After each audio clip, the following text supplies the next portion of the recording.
वरिष्ठ समाजसेवी भागलपुर श्रद्धेय रामशरण जी अपने विचार व्यक्त करते हुए और बड़ी अच्छी बात कही और कई चिंताओं की तरफ इशारा किया और योनो के किरदार और उनकी भूमिका को बड़े अच्छे ढंग से परिलक्षित करने का प्रयास किया। तो अपने भाषण के दौरान उन्होंने ये बात कही कि भारत को वीटो समाप्त करने की तरफ ज़्यादा जोर देना चाहिए बनिस्बत वीटो प्राप्त करने की। और ये बड़ी अच्छी बात है कि जाहिर है कि आप जब तमाम राष्ट्रों को जो 193 और 194 राष्ट्र हैं उनको जब आप समान स्तर पे देखना चाहते हैं तो कुछ राष्ट्रों को जो आप अथाह शक्ति दे देते हैं, अथाह शक्ति देते हैं, असीमित शक्तियां दे देते हैं, जिसके कारण आपने देखा होगा कि हर कालखंड में बहुत सारी परेशानियां हुई हैं जो वीटो के कारण आज बहुत सारे राष्ट्र पीछे हो गए हैं और न उनकी आर्थिक और सामाजिक जो समानता है एक तरह से समाप्त हो गई हैं। जैसा कि उन्होंने ये भी कहा कि बहुत सारे राष्ट्रों के प्रति योनो का जो किरदार रहा है बहुत सराहनीय नहीं रहा है। उन्होंने अफगानिस्तान का एग्जाम्पल साइड किया, उन्होंने वियतनाम की बात की, फ़लस्तीन की बात की और जैसा कि हम जानते हैं कि 26 सितंबर 1948 को फ़लस्तीन का विभाजन कर दिया गया जो उनके वहाँ के नागरिकों के मर्जी के बगैर। और आज 77 साल के बाद भी फ़लस्तीन को सिर्फ ऑब्जर्वर का दर्जा मिला हुआ है जो योनो की शक्ति पे, योनो के किरदार पे एक बड़ा प्रश्न चिन्ह है। मैं इन्हीं तमाम सवालों के साथ और साथ ही साथ एक और सवाल जो मैंने पहले भी कहा था कि भाषा जो है अब बहुत दुनिया आगे बढ़ चुकी है, मात्र 6 भाषाएं ही को जो ऑफिशियल लैंग्वेजेस है उनको क्यों मान्यता मिले, कुछ और भाषाओं को भी शामिल किया जाना चाहिए, इस पर भी गौर करना चाहिए। और मैं इन तमाम चिंताओं के साथ अपने तमाम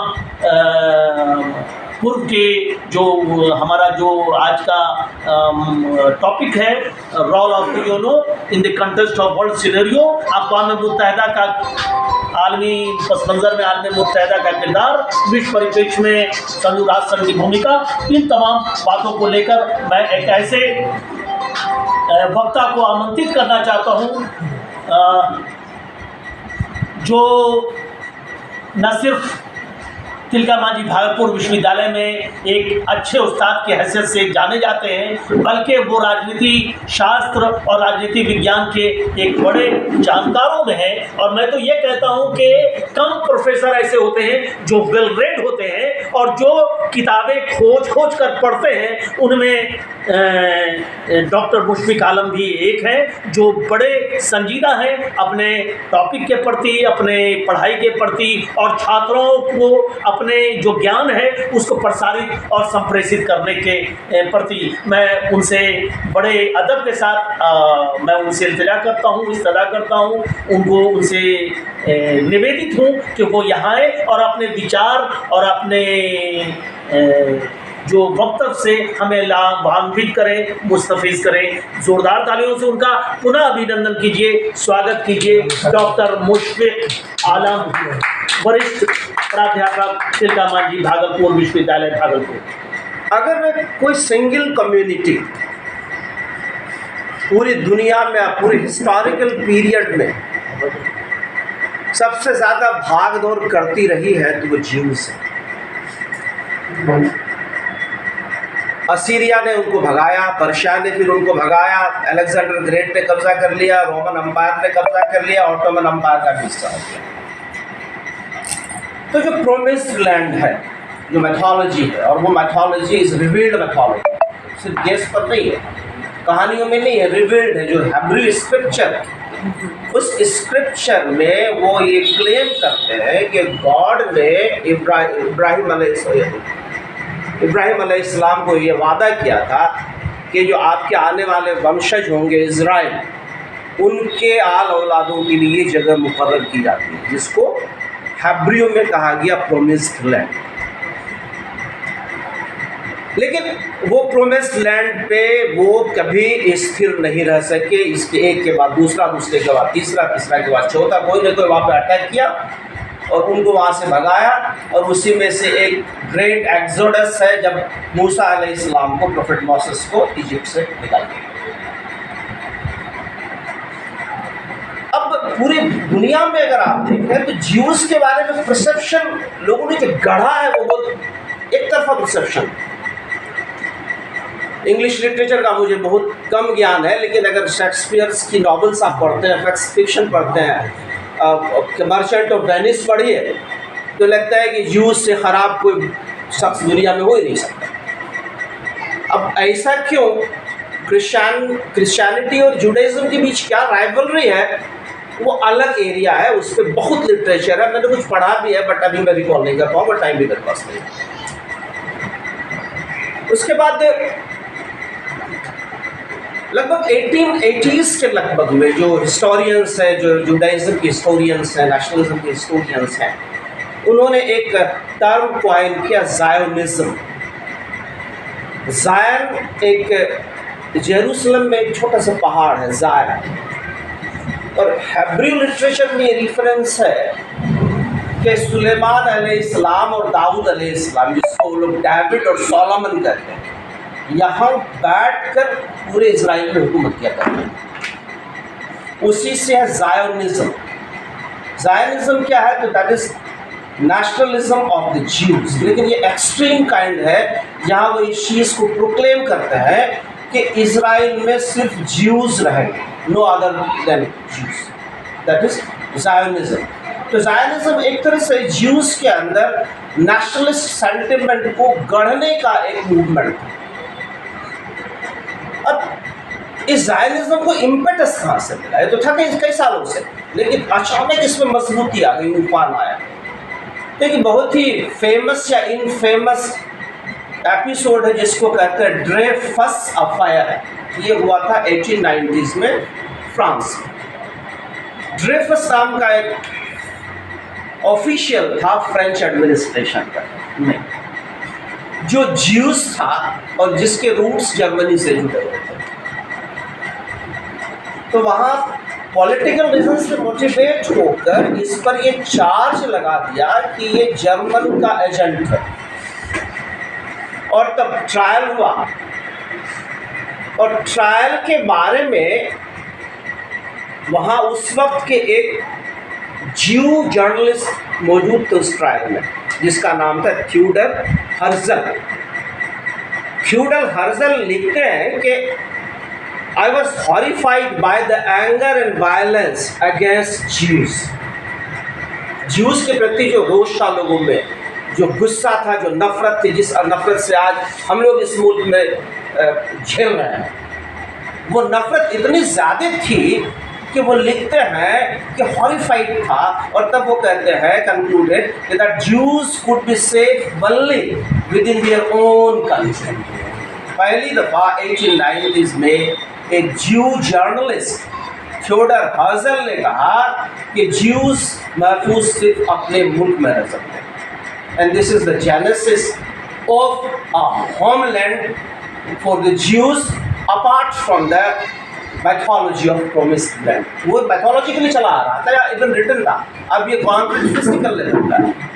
तो जो ज्यूज होमलैंड को कंसीव करके उसको फिजिकल शेप देने का क्रेडिट किसी को जाता है besides the mythology of homeland, वो है थ्यूडर हर्जल।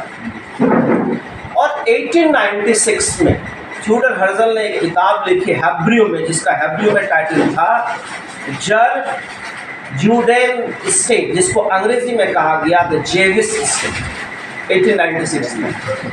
और 1897 में उन्होंने पहली ज़ायोनिस्ट कांग्रेस बुलाई हर्जल ने, और उन्होंने ये सपना दिखाया, ड्रीम दिखाया कि आने वाले 50 साल के अंदर ज्यूज का एक अपना होमलैंड होगा।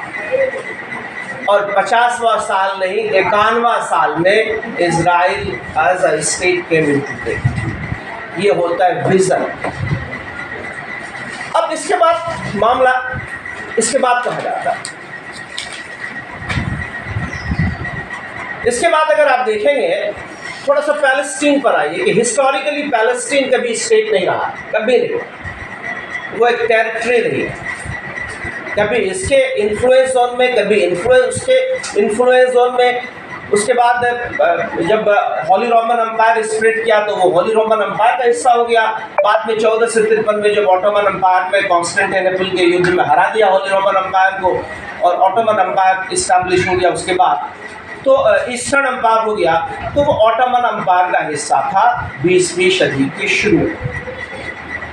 और जब फर्स्ट वर्ल्ड वॉर चल रहा था तो अंग्रेज को अरब्स और ज्यूज में अपना सपोर्ट बेस को बढ़ाना था और उन्होंने विजुअलाइज किया कि अगर इसके अंदर नेशनलिस्ट सेंटिमेंट के बीज बोए जाएं अरब्स में और ज्यूज में, तो ये निश्चित रूप से हमारे साथ ही सिर्फ नहीं होंगे। जो ऑपोजिट ग्रुप का जो हिस्सा ऑटोमन अम्पायर, उस ऑटोमन अम्पायर के खिलाफ उसी के सब्जेक्ट्स को हम खड़ा करते हैं, चाहे वो ज्यूज है या अरब्स है। और इस तरह से उन्होंने ग्रास रूट लेवल पे काम करना शुरू किया और इस दिशा में उन्होंने सबसे बड़ा फैसला लिया 1917 में, जिसको वहाँ के उस वक्त के फॉरेन मिनिस्टर बाल्फर ने एक स्टेटमेंट के तौर पर दुनिया के सामने रखा, जिसका नाम है बाल्फर डिक्लेरेशन। और ये Balfour declaration is the first concrete step towards creating a homeland for the Jews of the world in the territory of Palestine. और मैं आपको बता दूं कि उस ज़माने में पैलेस्टीन के एरिया में आबादी बहुत कम थी, स्पार्सली पॉपुलेटेड था। और ये जो अभी मैं जिस हर्जल की बात कर रहा था वो ये उनका एक बहुत फेमस कोट है कि this the territory without people and we are the people without territory. अगर दोनों को कन्वर्ज कर दिया जाए तो territory will have the people, बहुत फेमस है। उसके बाद बाल्फर डिक्लेरेशन में क्या कहा गया, उन्होंने कहा कि his Majesty's government view with favour the establishment in Palestine of a national home for Jewish people. और 1918 में फर्स्ट वर्ल्ड वॉर खत्म हो जाती है, टर्किश एम्पायर डिसमेंबर हो जाता है और ये पैलेस्टाइन का जो पूरा एरिया है वो आ जाता है ब्रिटेन के मैंडेट में। That becomes the mandate of the Britain. और ये मैंडेट ब्रिटेन को 1922 में, ये मैंडेट ब्रिटेन को 1922 में हासिल होता है। और बाल्फर डिक्लेरेशन के स्पिरिट में ब्रिटेन ने पूरे दुनिया के ज्यूज को एक मैसेज दिया कि आप आके यहाँ सेटल कर सकते हो जो पैलेस्टाइन का एरिया। और 1919 से लेके 1931 तक 10,000 ज्यूज हर साल वहाँ आके सेटल करते थे, 1919 से लेके 1931 तक। और चूँकि ज्यूज का इन्फ्लक्स हो रहा था और ज्यूज जहाँ भी रहते हैं बहुत प्रॉस्पर होके रहते हैं, वो लकीर के फकीर नहीं है। ये 17-5 मैं तो बहुत लोगों को जानता हूँ इस शहर में कि जब मैं 40 साल पहले पढ़ने आया था तो उस वक्त उसके दादा चाय बेचते थे और आज उसका पोता चाय बेचता है उसी जगह में। लेकिन आप दूसरे गाँव में देखिए, अगर वो चाय से शुरुआत करी होगी तो आज उसका एक होटल बन गया होगा। तो ये लकीर के फकीर नहीं है ज्यूज वाले, हमेशा आगे बढ़ाने की सोचते हैं और हमसे और आपसे ज़्यादा ऑर्थोडॉक्स है। जो क्रिश्चियनिटी जब निकली और उसके रूट पे जाइएगा तो किन पॉइंट्स पे जुडाइज्म से ज्यूज से उनके डिफरेंसेस थे, तो आपको क्लियर कट मिलेगा कि वो बिल्कुल ऑर्थोडॉक्स है। उस पर बाद में मैं बात कर सकता हूँ।